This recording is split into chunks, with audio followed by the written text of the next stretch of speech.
আমি ওই বাজার শিশু পক্ষী যুবকদের এই তীর মেরে হত্যা করে আগুনে ঝুলসে পড়ে খাবো।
আগমন করছে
আকাশে মাত্র আরেক দণ্ড সময়, জল পিপাসায় অনাহারে প্রাণ আমার ছটফট করছে।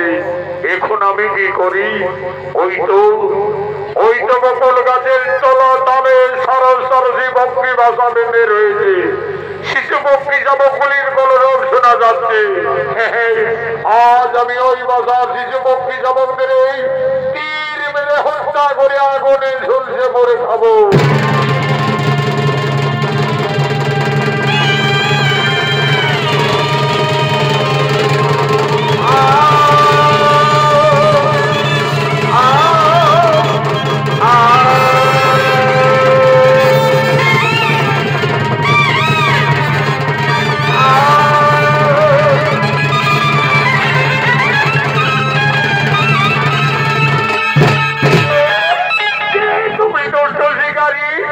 আজ আমার চক্রকে নিশ্চয় বাজার শিশু বক্রি শাবকদের কারণে হত্যা করলে।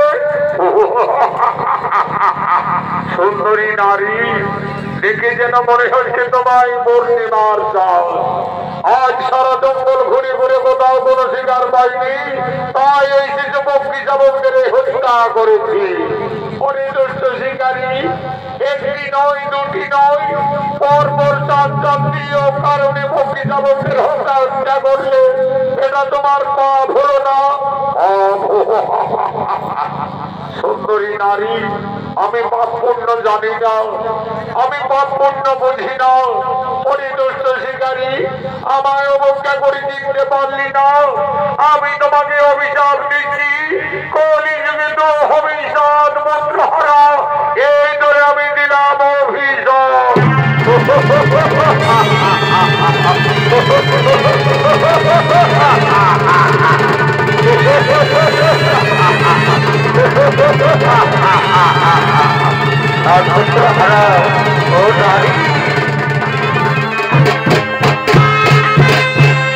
কলিযুগ হব আমি সাতপুত্র হারা।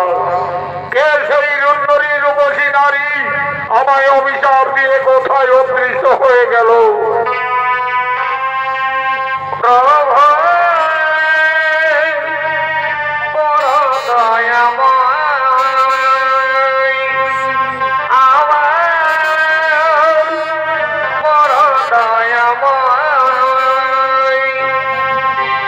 তুমি জীবের পালন কর্তা, করুণার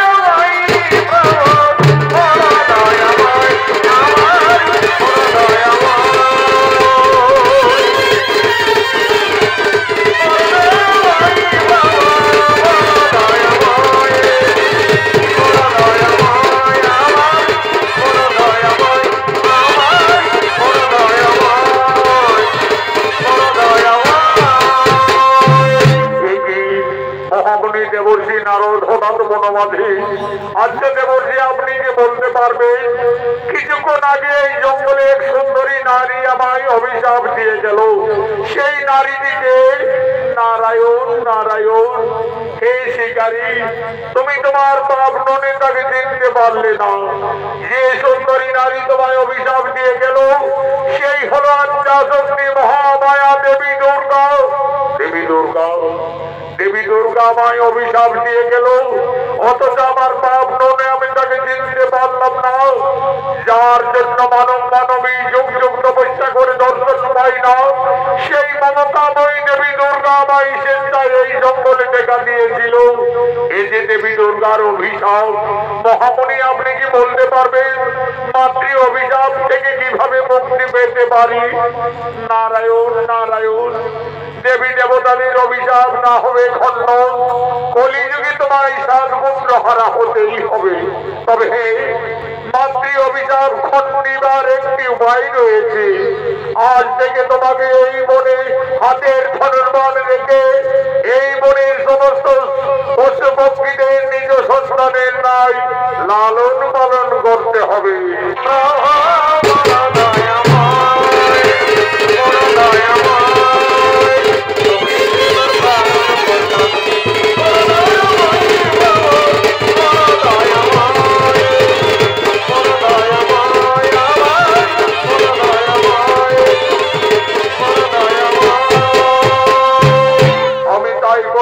মহামণি নারদ মাতৃ অভিশাপ খণ্ডিবার করে আজ থেকে আমি এই ধনের মান ছেড়ে আমি এই বনপশু পক্ষীদের নিজ সন্তানে না লালন পালন শুরু করবো। ভগবান তুমি আমায় ছলনা করে অভিশাপ দিয়ে গেলে মাতা, তোমার অভিশাপে আমি যদি কলিযুগে 7 পুত্র হারা হইবা তবে আমিও প্রতিজ্ঞা করছি মাতা, বেঁচে যদি যায় আমার অমূল্য সম্পদ, শেষ হয়ে যায় যদি পুত্র পরিচয়, তথাপি কোনদিন না বুঝিব আমি ওই নারীর চরণ।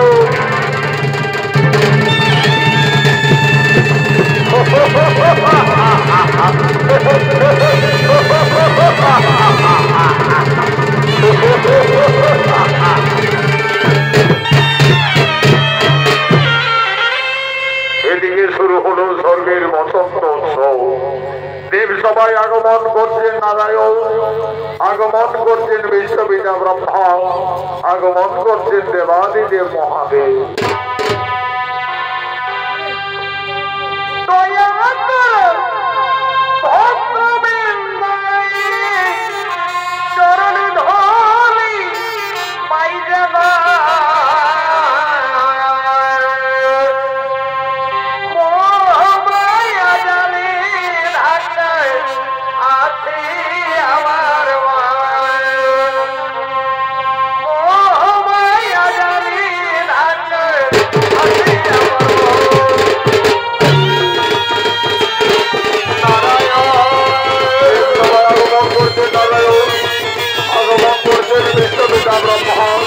আগমন করছেন দেবাদিদেব মহাদেব।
শুরু হলো স্বর্গের বসন্ত উৎসব।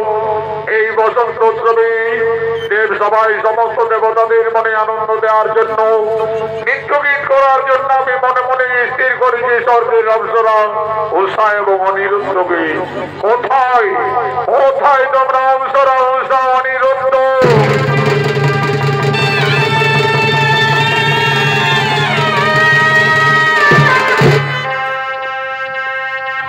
আদেশ করুন প্রভু। শোনো অপ্সরা উষা অনিরুদ্ধ, এই স্বর্গের দেব সবাই সমস্ত দেবতাদের মনে আনন্দ দেওয়ার জন্য তোমরা দেব সবাই নৃত্য গীত শুরু করো।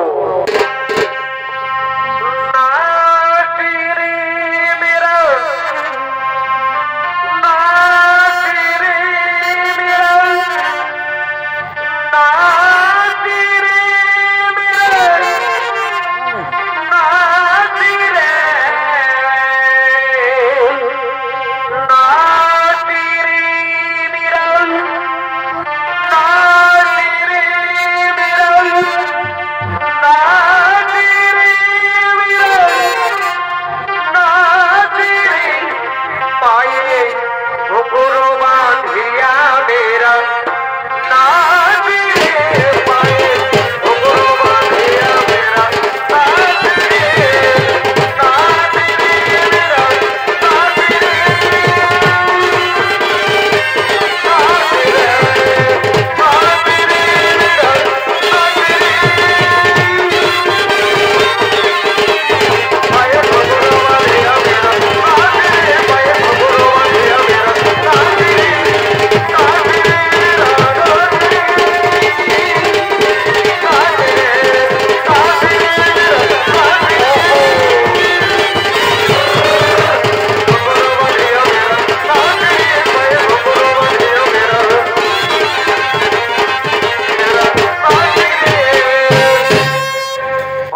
আনন্দ দেওয়ার জন্য অপ্সরা উষা অনিরুদ্ধ দেব সবাই নৃত্য গীত করছে।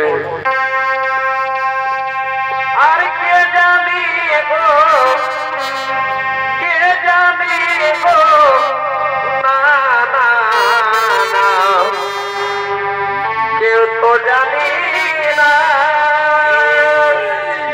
আমার মনির কোথায়, কে জানি গো, না না না, তো জানে না আমার মনে কোথায়, না না না, তো জানে না আমার মনে কোথায়, মনে কোথায়, কে জানে কোনো মানুষ জানে গো, কে জানে কোনো মানুষ জানে, কে জানি গো, না না না, তো জানে না আমার মনে কোথায়, কে জানি গো, তো জানে না আমার মনে কোথায়, মনে কোথায়, কে জানে কোনো মানুষ জানে গো, কে জানে কোনো মানুষ জানে, কে জানি গো, না না না, তো জানে না আমার মনে কোথায়, কে জানি গো, না না না, তো জানে না আমার মনে কোথায়। এই কি করিলে ওরে অনিরুদ্ধ কুমার অহংকারে মত্ত হয়ে যাব, তাদের নৃত্য সবাই করিলে তাল ভগ্ন। গুরুদেব, গুরুদেব, আমি কিছুই বলতে পারিনি গুরুদেব, কিভাবে নৃত্য করতে করতে ব্যর্থ হয়ে গেল। ওরে ওরে উষা অনিরুদ্ধ, বয়সের দোষে অহংকারে মত্ত হয়ে দেবতাদের নৃত্য সবাই করিলে তাল ভগ্ন। এই জন্য ছিন্ন করলাম কেশব, দিলাম তোদের অভিশাপ, যাও তোরা মানব হয়ে মানব বলে জন্ম নেমে যাও। গুরুদেব, গুরুদেব, এই সামান্য অপরাধী প্রভু, আমাদের মর্তলোকে যেতে হবে, মানব কুলে জন্ম নিতে হবে। যেতে হবে মর্ত করে,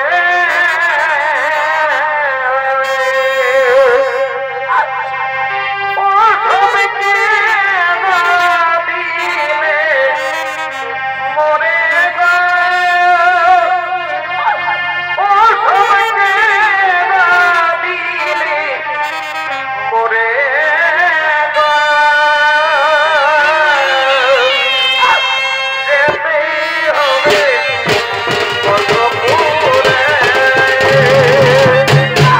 গুরুদেব, গুরুদেব, আপনার অভিযানে আমরা মর্তলোকে যাব প্রভু, কিন্তু পরে এই যুগ অনুরোধ প্রভু, আমি যে অনিরুদ্ধকে ছেড়ে জীবনে বাঁচতে পারবো না প্রভু, অনিরুদ্ধকে ছেড়ে জীবনে বাঁচতে পারবো না। ওরে ওরে উষা অনিরুদ্ধ, তোর অভিযান না হবে ব্যর্থ, আমার অভিযানে তোদের মর্তলোকে যেতে হবে। তবে যাও, তোমাদের মনোবাসনা পূর্ণার্থে উভয়ের পতি পত্নী মর্তধামে সম্ভাবনা থাকবে।